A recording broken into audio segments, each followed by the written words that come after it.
It was my birthday. I was over the moon, all dressed up and excited. It was my 15th birthday, and my father had gone all out to celebrate it in grand style. I had invited all my school friends, some close family members, and, of course, my father's dearest friend, Uncle Jamil. As always, Uncle Jamil arrived with a warm smile, carrying gifts just for me, along with his signature pack of chocolates. He had always brought me lots of gifts and sweets. He was quite wealthy, so his gifts were usually expensive, luxurious even. I had grown used to looking forward to his presence at every occasion. But this time, the moment he entered our home for my birthday, my gaze landed on him and didn't move. Maybe it was the effect of growing up, or maybe it was the first time my eyes saw him differently. For the first time ever, I really looked at Uncle Jamil. And once I did, I couldn't look away. My friend Shazia, who was sitting beside me, leaned in and whispered, "Who is that guy? Look at his arms. He looks like he hits the gym or something." Her words made me look even more closely at his chest, his arms, and I realized she was right. He did look like someone who worked out. At 60 years old, it was uncommon, almost unreal, for a man to look that strong and full of life. He didn't look 60 from any angle. His clean-shaven face, his fair complexion, and those sharp blue eyes made him stand out completely. Shazia elbowed me again and teased, "If he looks this handsome in old age, imagine how he must have looked in his youth." Her words pulled me into a daydream. I remembered fleeting moments from the past, images of him when he was younger. She was right, Uncle Jamil had always been striking, but now there was a certain grace in his presence, a kind of charm that only came with age.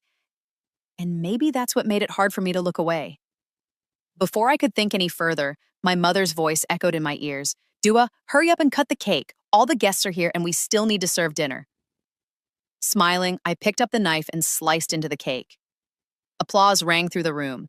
Then Uncle Jamil walked up to me and handed me his gift, an elegant pair of sparkling gold earrings. My eyes lit up seeing them. They were stunning, expensive. My friends gasped in disbelief. My dad's friend had given me something this extravagant? I thanked Uncle Jamil from the bottom of my heart, and he placed his hand gently on my head, smiling. "You're even more beautiful than these earrings," he said softly.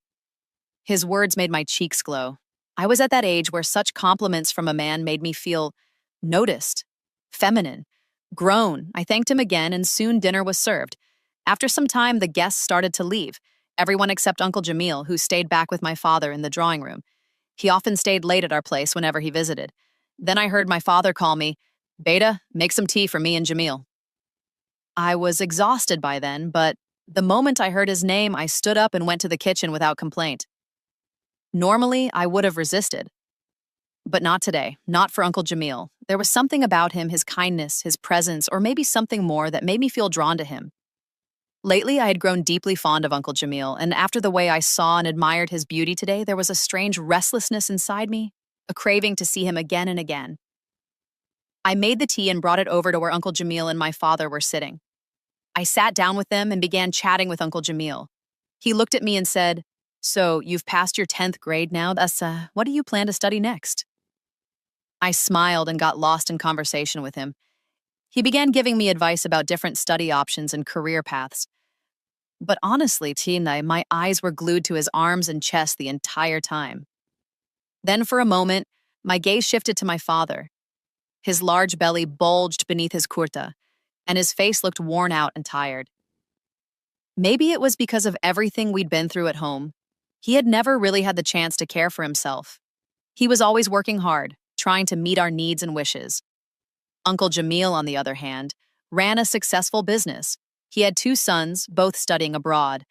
He had a big house, a fancy car, everything anyone could want. And maybe that's why he had the time to care for himself too. I was almost certain now that he went to the gym. I stayed up with them until around 1 a.m., and when I finally came back to my room, I sat on the bed and began opening the rest of the birthday gifts. Everyone had given me something lovely, but the only thing that stayed in my hands were those gold earrings. I stared at them for a long time, then slipped them on and started humming to myself in front of the mirror. A thought crept into my mind. What if someone like Uncle Jamil became part of my life? Wouldn't everything become more beautiful? The idea alone made my cheeks flush. I looked at myself in the mirror, my growing beauty, the way my features had begun to glow with youth. With this face, with this youth, I could make anyone fall in love with me. That thought anchored itself in my mind, and all of it came back to just one person, Uncle Jamil.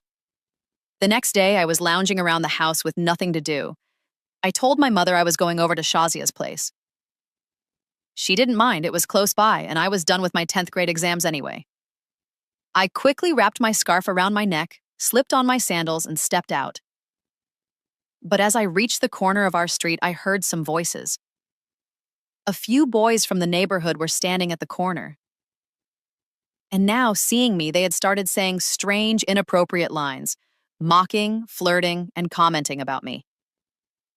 Before I could even respond to those boys, Uncle Jamil arrived. He must have been on his way to our house. He heard everything they said. He stopped his car right beside me, stepped out, and walked straight toward those boys. I don't know what he said to them, but within seconds they scattered like dust in the wind. Then he walked back to his car and signaled me to get in. And honestly, I had been waiting for that one gesture. I immediately got in without hesitation. He looked at me, clearly displeased. "Where are you going at this time of the evening dressed like this?" he asked, his eyes scanning me from head to toe. I glanced at myself. My scarf was loosely hanging off one shoulder, my hair tied up high in a ponytail, and my face fully done up with makeup. His words made me feel a little embarrassed. "I was just going to Shazia's place," I replied quietly. He softened a little. "Dua, you're a grown girl now. Girls shouldn't be stepping out of the house like this, especially not alone at this time. Where exactly does Shazia live?" "I'll drop you off. And when you're done, call me. I'll come pick you up." He said it so gently, so kindly, while still making sure I understood. He dropped me off at Shazia's doorstep and then turned around to leave. I stood there watching his car disappear around the corner. Something about that moment stayed with me. When I walked into Shazia's house, she looked at me curiously and said, "I heard a car. Did you just arrive in a car?" I told her everything, and she was instantly thrilled, teasing me as she grinned wide. "Wow, you've got it made. Just to visit a friend across the street, you get a lift in a car, and look at us. No one even looks our way." I felt a bit embarrassed and said, "Are you crazy? He's my dad's friend, a 60-year-old man. Watch your words." But Shazia just burst into laughter. "Yeah, he's 60. But he sure doesn't look it.